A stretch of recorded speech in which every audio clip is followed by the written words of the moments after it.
to plan and to use pretty decent tools to plan. We use a risk assessment program because I found that the tools that have been used in the industry forever were a little archaic and didn't get to the heart of the matter in what is a client's ultimate risk tolerance.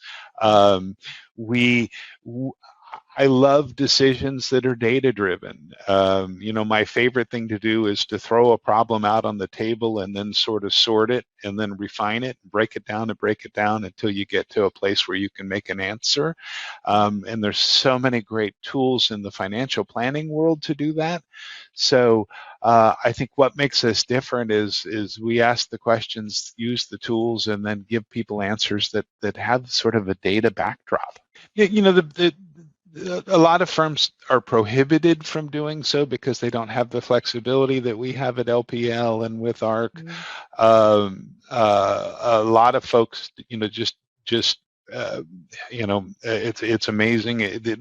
Our business is a people business, and a lot of people are people, and not necessarily people with a technological bent or have a love for what technology can bring to a conversation. I like to say, I'd like to be high tech and high touch, and it's overused, but it works for us. I have a Series 7, I have a Series 66, I have a Series 24. All of those allow me to do securities and supervise individuals who do securities purchases and sales. Probably the best thing I did was about 15 years ago, actually about 12 years ago, I went back and got my certified financial planner credential. And what I liked about it was that it allowed me to sort of pull everything that I'd been doing for years together, but to dig a little deeper, to sit down with clients and say, hey, you want to move to Arkansas? Let's talk about what taxes look like in Arkansas. Let's talk about whether that helps you or hurts you from a retirement standpoint.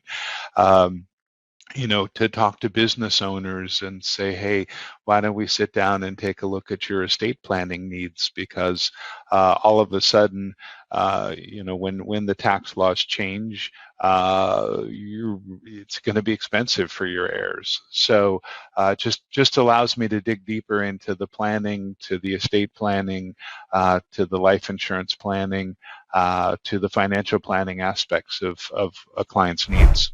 It's funny, everything old is new again. If you have a big enough closet, you can leave clothes in there for a couple of decades and all of a sudden they're stylish again. I can't wait for the avocado appliances to come back.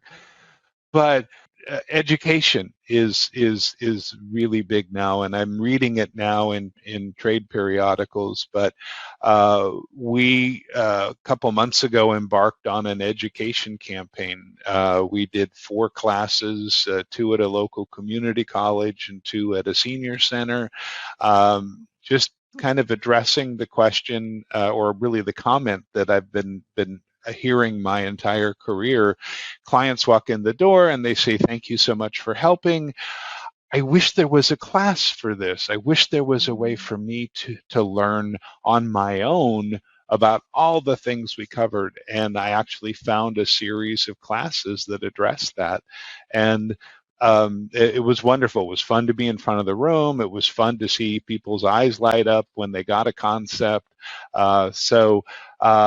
Education, and lo and behold, as we got to know people and talk to them about basic financial planning aspects, our phone rang. They wanted individual help. So that's a home run in my book, to teach somebody something and then to have them come back and say, now we trust you and we want you to help us. My job is really to be a tour guide. I'm going to ask you enough questions so that I know how to help you. Number one is I wish I had started this earlier. I wish I had thought about retirement when I was in my 20s instead of waiting until my 40s or 50s.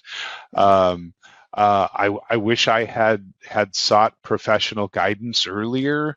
I just sort of reacted instead of planned, early on, and having a little help and starting earlier would have made all the difference in the world. My ritual is to have breakfast every morning with the Wall Street Journal. That's my go-to, and now that it's on my iPad and on my phone, I can do it anywhere while traveling. But I like to start there because they really have a good cross section of stories. It's not only, hey, the Saudis are cutting oil production, but it's talking about what real estate trends. Where are people buying? Lifestyle trends, technology trends. So it's something you can go through in a reasonable amount of time and pull all kinds of little sound bites that help throughout the day. I think this is a great time to be in the industry because retirement is changing. We have a generation now that wants to retire sooner, and we have an economic backdrop that means that you have to plan. If you want to retire early, you have to plan early. So I think it's perfect. I think this is a great time to be in our business, and to see the business evolve.